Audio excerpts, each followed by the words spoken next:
August 1916, Lingham, Pas-de-Calais. A corporal named John Falla steadies a scoped short magazine Lee Enfield over a sandbagged loophole. A wooden head, painted, scarred, drilled, rises on a stick 3 bays down as bait. 2 shots crack from the German line and smack through the decoy's left brow. Falla smiles once, then lifts his rifle and writes down a wind call he learned only yesterday. 1 school, 6 students, 44 battalions waiting for answers. By winter, British sniping casualties along one army's front will fall by the hundreds.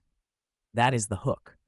The mystery, still hidden in the crate behind him, sits in a canvas belt made for a Vickers gun, machine gun cartridges with ballistics the riflemen were told not to touch. The numbers that drove the temptation were simple. The standard .303 Mark VII ball, the British workhorse, was good to 1,000 yards on paper and a few hundred in practice. But machine gun crews had tables, tricks, and later a sleeker bullet that carried farther and drifted less.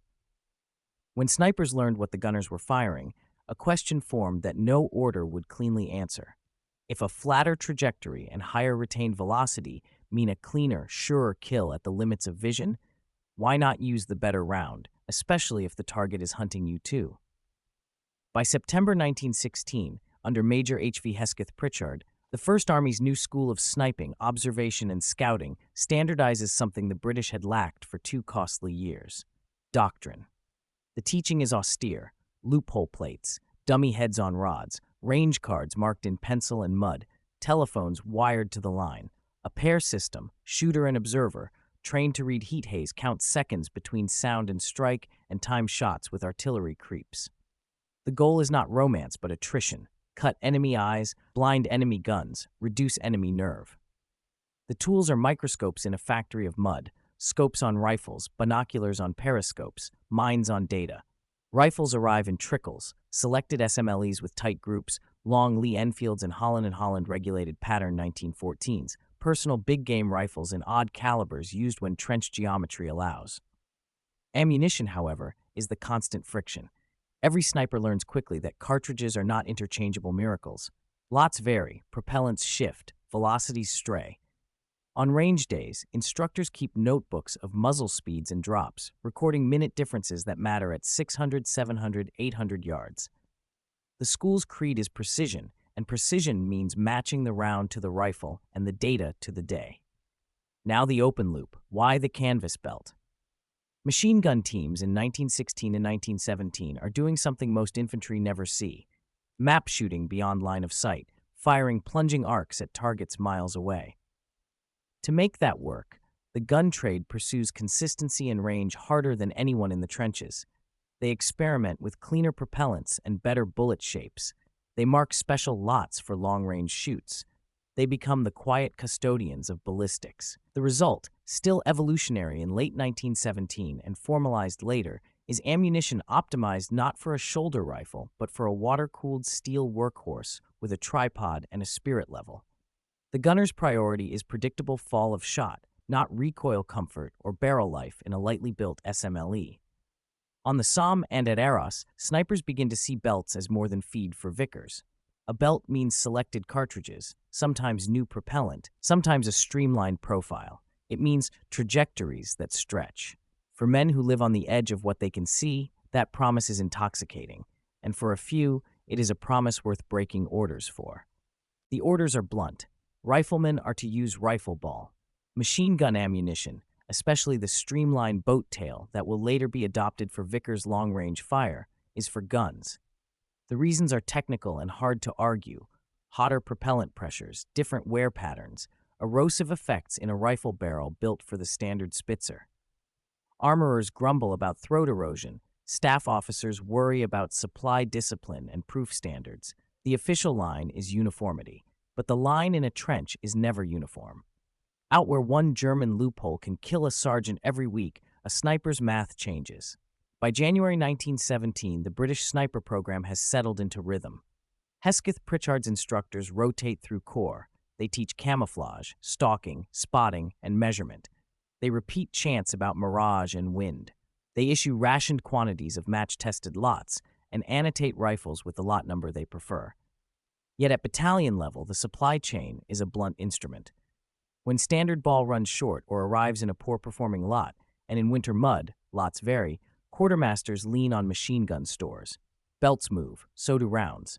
On paper it is expedience. In practice, it becomes habit. A corporal with a telegrapher's patience learns he can single feed a machine gun round into his rifle and hold tighter elevation at 800 yards. His observer learns to spot trace a little longer in the morning haze.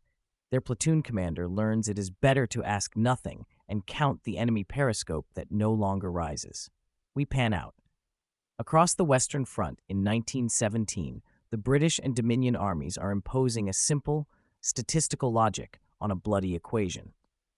Remove enemy snipers and you reduce surprise casualties. Reduce enemy eyes and you blunt their guns. Blunt their guns and you save working parties and wiring parties and ration parties. A sniper pair that takes 3 men in a week can spare 24 of their own from being hit. In quiet sectors, the effect compounds. The enemy's confidence in daylight erodes. He stops moving freely. His trench raids falter. If machine gun ammunition gets one more hit at 700 yards, that is not a marginal gain. It is a change in behavior with outsized returns. The British are not alone. German snipers, at first dominant, had led the way with optics and cunning. The British response, centralized and data-driven, makes up the ground. Schools spawn across armies. Manuals circulate. The British engineer a double loophole with armored shutters. The tin trunk, door that opens a slit for the fraction of a second needed to fire. Periscopes with etched reticles appear in SAFADs. Rifles are bedded, triggers tuned, screws marked with paint to show movement. And in pockets of the line, where good men run into bad odds, belts are quietly unbuckled. Individual vignettes pull the large frame into focus. March 1917, Vimy Sector. A Canadian sniper pair moves their hide 3 feet left after counting 5 seconds of mirage boil across a drainage ditch. Their first shot on a German telephone talker at 26 yards breaks against a cup hook on the trench wall, low by 1 minute. They single feed a round from a belt the machine gun sergeant left behind after a night shoot. The next shot, same hold, same wind, same light, strikes 2 inches higher and takes the man between shoulder and neck. The observer marks belt round held closer. He draws a dot on his range card. They say nothing else. July 1917, Ypres Salient. A sniper sergeant in a muddy forward pillbox refuses to fire an experiment at an enemy loophole until he can check one thing. The rifle is a pattern 1914, heavy, steady, zeroed on a good lot number. The ammunition he is handed is clipped from an emergency machine gun belt. He single feeds 3, fires them into a sandbag at 300 yards, and notes the group centers 1 inch higher than his standard ball. He adds 1 chalk mark to the wall and tells his spotter to watch the left edge of the German plate hole at 700 yards on his count. The rifle barks, the loophole darkens, a helmet tips backward. The pair folds the empty belt and hides it under a broken duckboard. The moral tension is constant. Armorers have a point. Firing hotter, boat-tail ammunition from a service rifle accelerates throat wear. The rifle will need rebarreling sooner. Light machine guns and rifles are not proofed identically. A round safe in a water-cooled Vickers may be harsh in a shoulder arm. And still, the battlefield is full of decisions that trade long-term serviceability for short-term survival. A rifle that lasts 6,000 rounds is a fine economy in barracks. A rifle that makes the difference at 800 yards today is better economics on a line where men die each morning. By late 1917, the British are refining indirect fire methods for machine guns at scale. Range tables assume the flatter flight of special ammunition. Barrages curve over hills onto roads and assembly areas. The wider system pushes toward the same optimization snipers crave. Carry farther, drift less, hit harder at the edge of reach. On paper, the streamlined long-range round belongs to machine gun crews. In the dusk quiet before a trench raid, a sniper pair stares at the same problem and reaches for the same solution. The turning point comes not as a single order, but as institutional memory that hardens in the interwar years. The British formalize a high-velocity boat-tail 303 round for the Vickers long-range role. The advantages are measurable, on the order of 100 feet per second of muzzle velocity under some loads, a few inches less drop at 600, more at 800 and 1,000. a maximum range that pushes to the far end of a mile and then some. With that performance comes a firm warning: printed, repeated, policed, not for general use in rifles and light machine guns. The rationale is technical. Sustained use in rifles increases bore erosion, different pressure dynamics, different throat burn. The phrase that trickles down through units is simple enough to stick: forbidden in rifles. Here the loop closes. The habit seeded in 1916-1918, borrowing the gunner's edge for a rifleman's problem, survives into a new war. Veterans of the First Army's sniping school become instructors to a new generation. The Scope No. 4 rifles of the next conflict wear better optics and steadier mounts, but the logic in the hide stays the same. If wind is high and distance long, if the enemy observer is bold and the day is clear, the sniper reaches for the round that holds its speed and resists the gust. He knows the order. He knows the reason. He also knows the shot he must take. To understand why the temptation wins so often, walk through the math the observer whispers over the glass. Scene: a German periscope at 850 yards, late morning, air warming, a left-to-right breeze at 6 to 8 miles per hour. With the standard ball, the bullet crosses the line of sight on a lifting arc, then drops steeply. Drift is a body width. Time of flight is long enough for the target to flinch. With the machine gun round, the arc is flatter. Drift is smaller by inches that matter. Time of flight shorter by a fraction that changes outcomes. If the shot misses by 2 inches at that range, the target lives and learns. If it lands, one gun crew loses an eye, one trench quiets, one working party digs an extra hour before dusk. Multiply that over weeks and sectors and platoons. The calculus pushes the finger forward. By the autumn of 1918, the British sniper system has matured. There are fewer loud gambles and more quiet, relentless efficiencies. Snipers manage enemy parapets by routine: a decoy head, a measured exposure, a recorded reaction, a corrected hold. Observers count the seconds between enemy rounds and train rifle muzzles on the same rhythm. And across some stretches of the front, the pattern is unmistakable. Spots held too far to be reached reliably with ordinary ball begin to attract successful shots. Not daily, not magic, just often enough to shift behavior. Machine gun belts come forward less frequently as 1918 grinds on and shells move instead, but the knowledge remains. The best pairs know exactly which lots in their pouches run flatter, and they know how far beyond 700 yards those lots stay trustworthy. The war ends, the doctrine ossifies, the order grows teeth. On the Vickers range tables and in ammunition notices, the streamline, long-range cartridge is blessed for the gun and fenced off from the rifle. Armorers and ordnance officers are explicit. It is for gun sight settings a rifle does not have. It is for barrel steels thicker than a soldier's shoulder can manage. It is to be kept separate, both for safety and bookkeeping. The rifle gets its own ball, robust and good enough. The machine gun keeps the long throw. In peacetime, this division makes sense. And yet, the next time British snipers take hides in a new war, the old splinter of logic works free. Veteran instructors, some trained by men who learned under Hesketh Pritchard, teach not just positions and optics and observation, but the ruthless arithmetic of outcomes. They frame orders in the context that the front forces on you: reliability first, accuracy next, lifespan after. The order forbidding machine gun ammunition in rifles sits on the same shelf as the order to withdraw by daylight only if covered.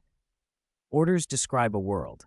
Tactics answer the world as it is. Montage of field practice, 1940s. A sniper zeroes at 200 yards with standard ball, then prints a comparison group at 600 with long-range machine gun ammunition, 3 inches flatter center of impact, tighter vertical spread in the morning when mirage is low. He knows this is not every lot. He knows that some of what he is seeing is luck and weather. But across dozens of shots, trends harden into habits. In training, he notes the difference and puts the boxes back. In battle, he swaps 5 rounds into the top of his bandolier for one problem a day. He is not a saboteur of policy. He is a manager of risk. He knows that barrels can be replaced. He knows that eyes cannot. The climax comes not as a single celebrated shot, but as a reframing of what extreme range means for a rifle in practiced hands.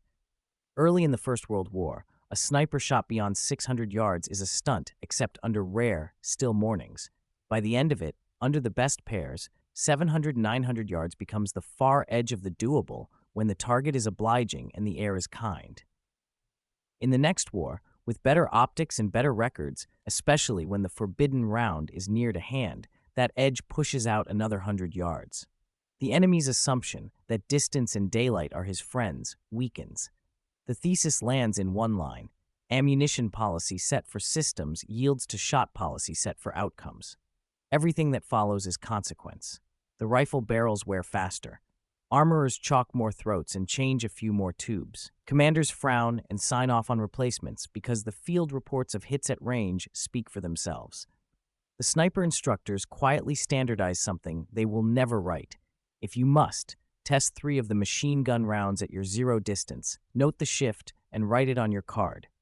Do not make a habit of it. Do not fire strings. Save it for the shot that ends a problem. This is not hero worship. It is system design. Across time, the culture of British sniping carries 2 parallel truths. One is institutional courage. In 1915-1916, the Army moved from a position of weakness to competence by building schools and procedures in the face of hard enemy pressure. The other is tactical ruthlessness. When institutions write broad rules for warehouses and workshops, soldiers at the coalface rewrite them at the point of need. Neither truth cancels the other. Together, they explain why the story in the belt kept repeating. There are, of course, edge cases and counterpoints. Not every lot of machine gun ammunition shoots flatter from a rifle. In some rifles, it opens groups. In some, it raises pressure signatures that hint at danger. Rifle heat is more volatile than a water-cooled gun's jacketed barrel. Sustained strings are a bad idea. Single feeding with measured cadence is the only sane method. The best pairs understood this long before any table told them so. They were tinkerers with a hard stop. Try 3, measure, decide, set aside. They did not gamble lives on speculation. They pushed a boundary when the numbers and the stakes forced their hand. The human stories keep the ledger honest. A British sniper in late 1917, told by his visiting armorers to stop using any non-standard round, points to the fresh cross in the bay behind him, bearing a corporal's name and a date 3 days old. That loophole, he says, killed him at 700. I could see the moustache. He had watched the enemy relax in what he believed safe range. The sniper pair had waited for the light to steady and the wind to settle. They had single-fed 2 of the belts left after a night firing program. They had printed a 2-inch group at 300 in a wet sandbag first, just to check center. The third shot they fired in anger, and the loophole went dark. Barrel life versus a life with a name. Orders versus outcomes. The arithmetic refused to be neat. Epilogue reflection recasts the opening scene. Back in Lingham in 1916, the crate by the sandbags feels like a footnote. The school's work is teaching men how to think about shots, not how to scrounge for cartridges. Yet the footnote grows into a chapter. The same school that taught method also taught a habit of measurement and a bias toward results.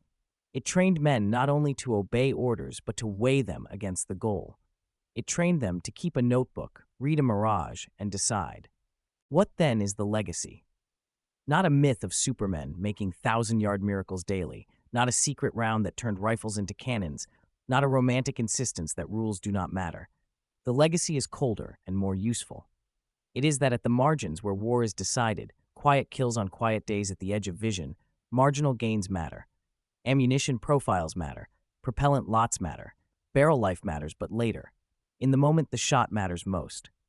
Snipers, taught to be statisticians and predators at once, will always shade toward the round that bends probability in their favor, even if the ledger in the workshop frowns. Return to the image of Fala at his loophole. He lowers the painted head and takes his position, the observer just behind, one hand on the spotter's scope and one finger counting seconds in the wind. The German across the way is certain that 800 yards is a moat. The sniper carries standard ball and something else single-loaded in his breech at need. He has been told not to. He has been told why. He also knows what the last 3 mornings cost his company. He waits for the edge of a cap behind a plate and reads the mirage again. He measures cause and effect, input to output, risk to return. The rifle cracks once, not through legend, but through measurement. Not through disobedience for its own sake, but through a disciplined preference for outcomes. Not by wishing the wind away, but by selecting the one detail he could control, the shape and speed of the bullet. British snipers turned forbidden belts into occasional decisive advantages at the far edge of battle. And then, as always, they put the crate back under the board and said nothing.